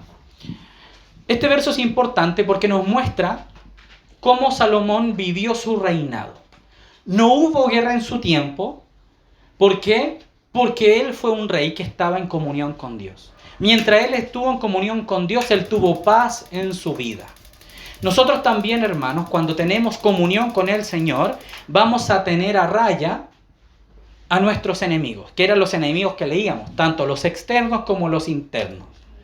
O sea, Salomón se purificaba, se santificaba y no tenía problemas. No así todos los otros reyes de Israel que tuvieron revuelta y cuánto tema, que tuvieron problemas, aún el mismo David. Entonces, hermanos, cuando nosotros estamos en un conocimiento pleno del Señor y creciendo en Él, nuestra vida va a andar en paz. Eso es lo que representa Salomón en el capítulo 4. Un reino que tiene paz, estabilidad. Hermanos, para nosotros lograr conseguir crecer en el Señor, tenemos que tener paz en nuestro corazón. Si yo estoy involucrado con pecados, si yo estoy involucrado con problemas familiares, si yo tengo problemas con mi esposa, si tengo problemas con hijos, yo no puedo edificar a los hermanos, no puedo ir a visitar hermanos, no puedo hacer la obra a la cual el Señor me ha llamado porque tengo una casa dividida. Y una casa dividida no preserva o no persevera. Entonces, hermanos, allí es donde nosotros debemos ver las aplicaciones del pleno conocimiento. Que no solamente nosotros conocemos al Señor para conocer a Dios y listo, sino que hay frutos. Se enriquece nuestra casa, hermanos. ¿Cuántos de nosotros tenemos una casa en la cual yo pueda llegar y tener una esposa que me ama, en orden, hijos sujetos? No tengo que estar preocupado que mi hijo ande de parranda a las 5 de la mañana y tener que ir a buscarlo allá a Providencia. Tener que salir tarde, andar preocupado que mi hijo no se ande drogando, no ande alcoholizado. Una padre que tiene ese descanso en su casa es un padre que ha hecho las cosas bien. Pero cuando nosotros estamos preocupados, no, es que no confío en mi hijo porque yo no sé qué locuras puede andar haciendo, es porque no hemos invertido tiempo en que nuestro hijo conozca al Señor, y eso ya es un problema, porque yo he desconocido al Señor. Recordemos que este es un rey y su casa es Israel. Entonces así también nosotros, hermanos. Si yo no puedo confiar en la paz que está en mi casa y que mis hijos estén en sujeción, también asimismo nosotros vemos que esto se relaciona también con la enseñanza en la iglesia. Recordemos que un hombre que no tiene a sus hijos sujetos no puede enseñar en la casa de Dios. Y tampoco, ¿por qué? Principalmente porque no ha enseñado su propia casa. Entonces Salomón sí logró eso. Y eso genera lo siguiente, capítulo 4, verso 31. Aún fue más sabio que todos los hombres, más que Tan Esraíta y que Hernán, Calcol y Darda, hijos de Maol, y fue conocido entre todas las naciones de alrededor. Y compuso 3.000 proverbios, y sus cantares fueron 1.005. Cantar de los Cantares, ¿cuántos capítulos tiene? ¿8? No, faltan 1.003. por conocer. O sea, lo que tenemos es como la última hojita así, que cayó de lo que Salomón logró escribir. Y de los proverbios, 3.000. ¿Cuántos capítulos tiene Proverbios? 31. Faltan 2.979. Pero por lo menos lo que compuso, ¿cierto? Entonces, hermanos, un hombre que tiene paz en su corazón, fíjense lo que logra hacer. Primero, logra fama. Ojo que esta fama no es una fama maligna, no es como ese hombre que busca la fama y ser adorados, sino que es como lo que muestra el Señor en los Salmos, cuando habla de que cuando un hombre tiene una casa ordenada, dice que genera honra al Señor. ¿Cuántos de nosotros nos hemos mirado familias que han sido un ejemplo para nosotros? Y uno dice, mire, los hijos del hermano tal, mire cómo se comportan, cómo son. Y eso es bonito. Es algo digno porque es algo producido por el Señor. Es lo mismo que le pasaba a Salomón. Venían de todas las partes de la tierra a escuchar lo que él decía. ¿Y sabe lo que él decía? Lo que él escribía en los proverbios y lo que él escribía en cantares. Eso es lo que él enseñaba, sabiduría. Eso es lo que él manifestaba al Señor en esa sabiduría, el temor a Dios. Ahora vamos al capítulo 5, verso 4 y 5. Ahora Yahvé mi Dios me ha dado paz por todas partes. Fíjense que la paz es algo fundamental. ¿Para qué sirve la paz? Ahora Yahvé mi Dios me ha dado paz por todas partes, pues no hay adversarios ni mal que temer. Yo por tanto he determinado ahora edificar casa al nombre de Yahvé mi Dios, según lo que Yahvé habló a David mi padre, diciendo, tu hijo, a quien yo pondré en lugar tuyo en tu trono, él edificará casa a mi nombre. Y aquí comenzamos con temas espirituales. No es que lo otro no haya sido espiritual, sino que con temas fundamentales de la espiritualidad. Hermanos varones, cuando nuestra casa está en paz y no tengo adversarios ni enemigos, cuando vivo tranquilamente en comunión con el Señor, yo puedo edificar la casa. La edificación de la casa es algo que el Señor sí quiere, es algo que el Señor busca de los varones, pero mientras no tengamos las cosas resueltas en nuestros hogares, yo no voy a poder mantener y edificar la casa del Señor. ¿Qué representa la iglesia? Recordemos que cuando se edifica la casa, o el primer templo, porque Salomón edifica el primer templo, el más glorioso, muestra la grandeza de la obra de Dios. Primero ordena el tabernáculo, pone los candeleros y multiplica por 10 lo que había hecho David. Todo lo que tenía todo lo que había hecho Moisés, disculpen hermanos, todo lo que había hecho Moisés en esa tienda que estaba en medio del desierto, ahora es un templo. Y eso es importante, hermanos, porque muestra cómo el Señor va a progresar en la edificación. Y de todas las partes del mundo iban al templo a adorar a Dios. Y eso incluso pasaba en los tiempos del Señor Jesús. O sea que la edificación no solamente involucra al grupo de la casa, sino que ahora el evangelio va a ser expandido. Cuando yo logro ir conociendo al Señor y ordeno mi casa, eso me va a dar la fuerza para que yo comience ahora a salir fuera de la casa y poder llevar a cabo la obra de Dios. Y eso es lo que logró Salomón. Y el Señor primero lo bendijo. Entonces, si vemos la progresión, Salomón era un joven. Y mientras fue un joven, entendió la sabiduría del Señor, comenzó a leer la ley de Moisés, comenzó a leer los consejos de David que dejó escritos, y luego él comenzó a desarrollar hacia afuera. Ordenó su casa, tenía paz, no habían adversarios y comenzó a enriquecer al pueblo de Israel. Entonces una persona que enriquece al pueblo es porque es una persona que tiene paz en su casa. Hay familias, y esto hay que decirlo, lamentablemente, hermanos, hay familias que son tropiezo en la casa de Dios. Muchas veces. Que los hermanos deben ir a resolver problemas matrimoniales, resolver problemas familiares. Es que el papá llega curado, es que la mamá no hace las cosas de la casa, es que la esposa no es sujeta con el esposo, es que los niños se portan mal y está todo el desorden. Entonces los hermanos van a la casa y comienzan a ordenar, ¿cierto? Ayudan a los hermanos y amén, todos llegamos deformes desde el mundo. Pero que hay familias que pasan 10, 15, 20 años y como que se absorben toda la energía de los hermanos. Y es como que los tuvieran aprisionados. Y todos los días, hermano, ¿me puede venir a ayudar? Porque todavía pasa esto. Ya, una vez, 2 veces, 3 veces, 1 año, 2 años, 5 años, 10 años. Y las familias no cambian. Y esas familias se empobrecen en el crecimiento de la iglesia. Mi carne empobrece la espiritualidad de la iglesia. Mi espiritualidad enriquece la espiritualidad de la iglesia. Y eso es así, hermanos. Mientras tú seas más carnal va a ser el lugar donde tú te reúnes por tu culpa. Mientras seamos espirituales, más espiritual va a ser el lugar donde nos reunamos por nuestra culpa o por nuestro apoyo. Es directamente proporcional. Es cuando una vez estábamos compartiendo con los varones y se dijo algo. Una iglesia sana se conforma de familias sanas. Mientras hayan familias que buscan al Señor, la iglesia va a aumentar en calidad de creyentes. Mientras hayan familias que no busquen al Señor, la calidad espiritual de la iglesia se va a reducir. Incluso puede llegar a la división, que es la parte ya donde se termina la obra. ¿Qué le pasó a los Efesios? Capítulo 1 de Apocalipsis, ¿cierto? Perdón, capítulo 2, verso 1 de Apocalipsis. Dejó el primer amor. Activismo religioso. ¿Y qué pasó? Arrepiéntete, le dijo el Señor, vuelva a las primeras obras, si no vendré a ti y pondré el candelero en otro lugar. ¿Y qué pasó? Exactamente, en Éfeso se destruyó la ciudad, no quedó iglesia y los hermanos de Éfeso huyeron a otros lugares.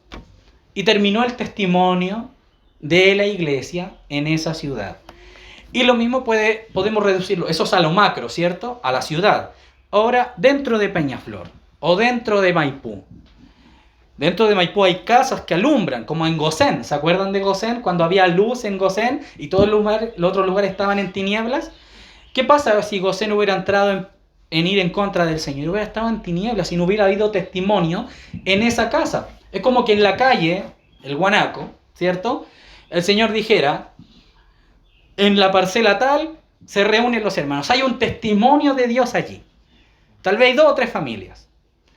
Pero si no está ese testimonio y la gente va, esas familias no se comportan, no buscan al Señor, va a desaparecer ese testimonio en esa calle. Y así podríamos llevarlo a cada calle donde nosotros vivimos. Y aún dentro de la casa, si soy un hijo y mis papás no son creyentes y mis hermanos no son creyentes, el único testimonio que va a haber ahí voy a ser yo. Entonces, de lo macro, vamos a lo micro. Mientras yo busque el conocimiento del Señor, me va a permitir expandir su reino. Primero mi familia, la familia, los vecinos, se convierte en una iglesia, la iglesia, la ciudad del país. El país, el mundo, hermanos. Y eso fue lo que el Señor les enseñó a los discípulos. Id, ¿cierto? Jerusalén, y les da el orden. Jerusalén, Samaria, los pueblos. O sea, primero Jerusalén, conquistar. Luego, lo que faltaba de Israel. Y luego, hasta Chile. Imagínense la obra preciosa de los apóstoles, de los hermanos que viajaron, que dejaron sus vidas para llevar el evangelio del Señor. ¿Por qué sucedió? Porque fueron hermanos que pudieron mirar al Señor y pudieron conocerle y vivir para Él de verdad. O sea, nuestra vida práctica con el pleno conocimiento va a desarrollar la potencialidad de la iglesia y hasta dónde queremos nosotros llevar el testimonio del Señor. Watchman Nee era un chino pobre que vivía en medio de una jungla de arroz. Y miren hasta dónde llegó y a dónde el Señor lo llevó porque él quería buscar del Señor. Hasta nuestros oídos. Hemos comido de lo que el Señor le dio a Watchman Nee. Cuán precioso sería que uno de los hermanos que se reúne acá, tal vez después, 100 años después, hermanos recordaran lo que se compartió en una reunión de acá, por ejemplo, y que fue escrita. Y tal vez unos hermanos viajaron y llevaron el testimonio a otros países, y esos hermanos viajaron y llevaron el testimonio a otros países y enriquecieron aún a otro lugar del mundo. ¿Eso es posible? Es posible. ¿Cómo? cuando nosotros tenemos paz en nuestro corazón y comenzamos a hacer las cosas en orden. Amén, hermanos. Avancemos, capítulo 6. Entonces Salomón quería construirle casa a Dios, ¿cierto?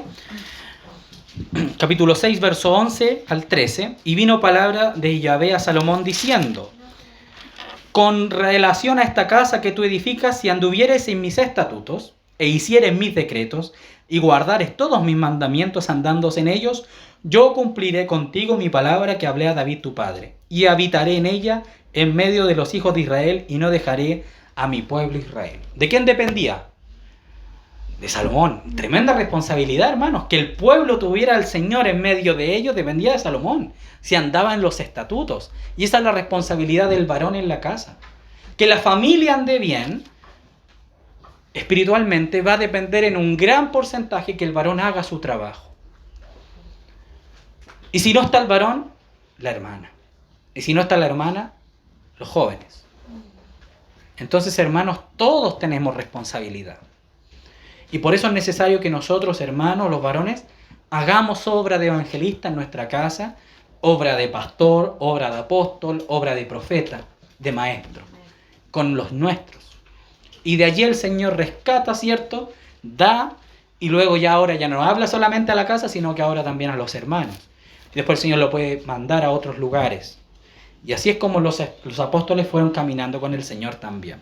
Vamos al verso 38 del mismo capítulo 6 para ver cuánto se demoró en estar terminada la casa de Dios o el templo. Y en el 11º año, en el mes de Bul, que es el mes octavo, fue acabada la casa con todas sus dependencias y con todo lo necesario. La edificó pues en 7 años. No podía ser otro número, ¿cierto? El 7 que representa la perfección. Amén. Qué precioso el testimonio de Salomón. Ahora avancemos al capítulo 7, verso 1. Entonces, una vez que terminó de edificar la casa de Yahvé, después edificó Salomón su propia casa en 13 años y la terminó toda. O sea que de eso que el Señor, él primero puso al Señor en su corazón, Salomón también pudo edificar su propia casa. O sea, logró terminarla. Porque el concepto de término, hermanos, es que no había nadie fuera de su casa. Es como el Señor cuando quiso juntar a las gallinas, cuando quiso la gallina juntar a los polluelos, es como que ningún pollito se escapó. Es como esa sensación, como que todos alcanzaron salvación por medio de Salomón. Todos estaban contentos. Fue un reino próspero, hermano. Cuando habla allí de los conteos de la cantidad de plata, de oro que llegaba a Salomón por tributo, era algo, pero hermanos, así inimaginable para nuestros días. Era el reino más próspero de la tierra. Y por eso no podían invadirlo los otros reinos. Salomón tenía como 3.000 carros, dice, y cada carro valía como 600 ciclos de plata, que era un ciclo, era como el sueldo de un día de un trabajador. Entonces era como 2 años de sueldo, un carro, y tenía 3.000 carros ahí listos para la batalla. Imagínense, un reino así. Estados Unidos no es nada, hermanos. Estados Unidos viene a ser un tercermundista al lado de lo que era Salomón. Increíble, hermanos, lo que el Señor logró con este reino. Y no fue muy poco tiempo después de David y Saúl, que estaban peleando, ¿cierto? Antes, ahí en guerra, que nos van a conquistar. Imagínense la progresión de Salomón, cómo creció económicamente, en terrenos y en gente. Salomón tuvo una de las densidades de población más grandes por causa de que no habían guerras, sino habían muertes. También creció en número, que es importante. Vamos ahora al capítulo 8. Del verso 54 al verso 61. ¿Cómo era Salomón con el pueblo? 54 al 61.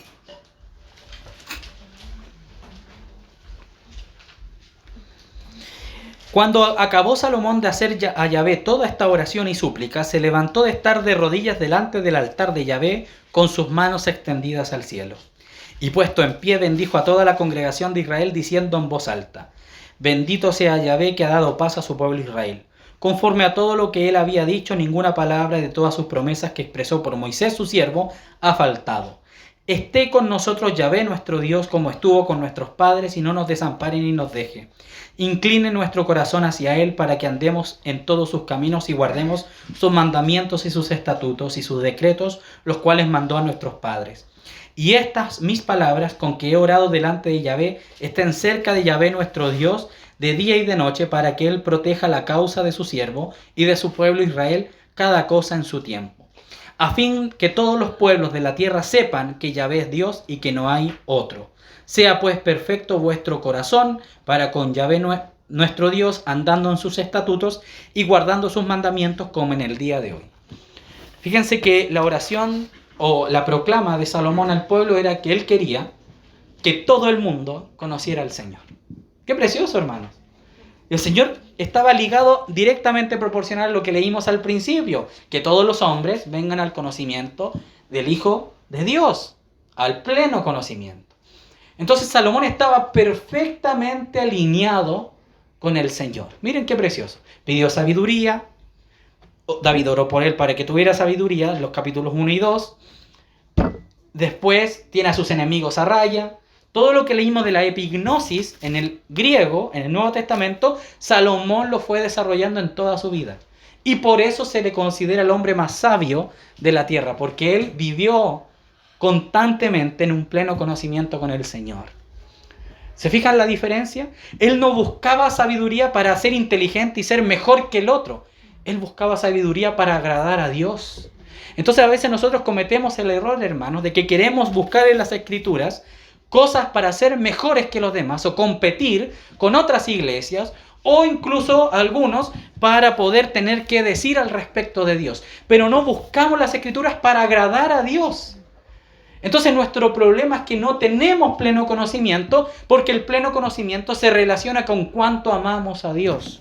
Mientras yo esté en comunión con Dios, Dios va a manifestar a mi persona revelación y sabiduría y me va a ayudar en tomar decisiones y me va a hacer un hombre para vivir en quietud. Y aún los enemigos van a estar a raya porque Dios es el que acampa alrededor de sus hijos. ¿Se fijan, hermanos? Él no necesitaba andar protegiéndose porque estaba todo tranquilo, porque él primeramente miró al Señor. Todo esto mientras fue joven.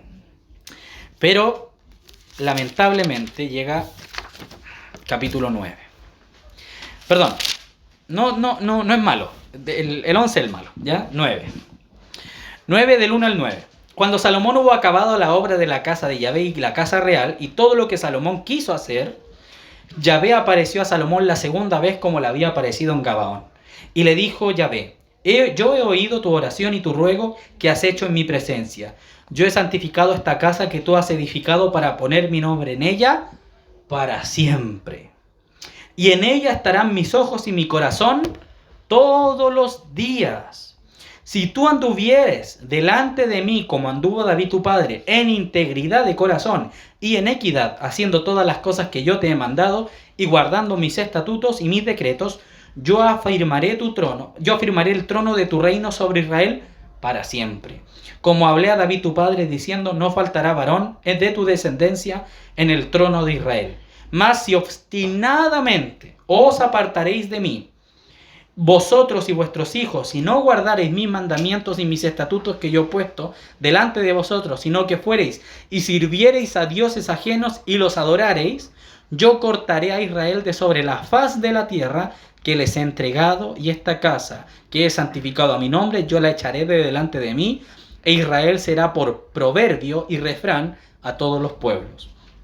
Y esta casa que está en estima, cualquiera que pase por ella se asombrará y se burlará, y dirá: ¿por qué ha hecho así Yahvé a esta tierra y a esta casa? Y dirán: por cuanto dejaron a Yahvé su Dios, que había sacado a sus padres de tierra de Egipto, y echaron mano a dioses ajenos, y los adoraron y los sirvieron, por eso ha traído Yahvé sobre ellos todo este mal.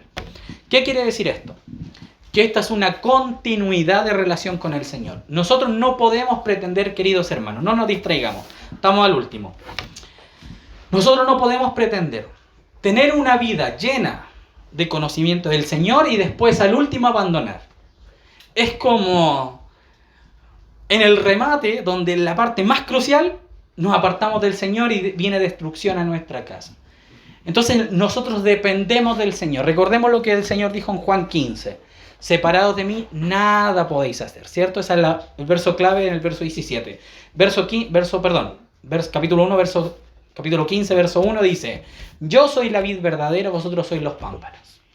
Entonces esto no se trata de que yo ahora estoy con el Señor y luego me alejo para hacer mi vida ahora que estoy bien. Y luego cuando esté mal vuelvo al Señor, y cuando esté bien mal, ya el Señor me perdona y ahora que estoy bien vuelvo a hacer lo malo. Eso al Señor le carga. Porque eso es lo que hacía Israel en los jueces. Eso es lo que hizo Israel en Egipto. Clamaron al Señor, el Señor los salva y después quieren volver a Egipto. Después ya, entran a la tierra prometida y no, es que ahora vamos a adorar a otros dioses. Ese es un corazón hipócrita, hermanos. Eso es lo peor que nosotros podemos hacerle al Señor, porque es usar al Señor para nuestro beneficio. Es como que usted tuviera dinero y llegara a su familia y le dijera: uy, papito, ¿por qué no nos da una platita para ir a la fiesta? Y usted le da la plata y viejo cochino, váyase. Ya obtuvimos lo que queríamos de ti. Y eso es tratar al papá o a la mamá como un servicio de prostituta, por así decirlo, solamente para saciar mi hambre y mi corazón. Y muchos hombres tratan así al Señor. Van al Señor solamente cuando quieren obtener alguna recompensa o algún beneficio de Dios, pero cuando lo obtienen, se mandan a cambiar. Y eso es lo que el Señor no quería que Salomón viviera. Ni David, ni ninguno de los reyes de Israel. Buscar al Señor solamente cuando estamos mal, pero cuando estamos bien nos mandamos a cambiar. Y allí es donde nosotros debemos, hermanos, medir nuestro corazón. Medir nuestro corazón. Cuando estoy bien, ¿qué hago con mi vida? Cuando tengo paz, cuando logro tener esa paz del Señor y está todo en orden, ¿qué hago con mi vida? ¿Caigo en el ocio? ¿Caigo en dejar al Señor de lado? ¿Comienzo a preservar mis cosas propias? Y esto, hermanos, nosotros lo hemos dicho siempre, hermanos.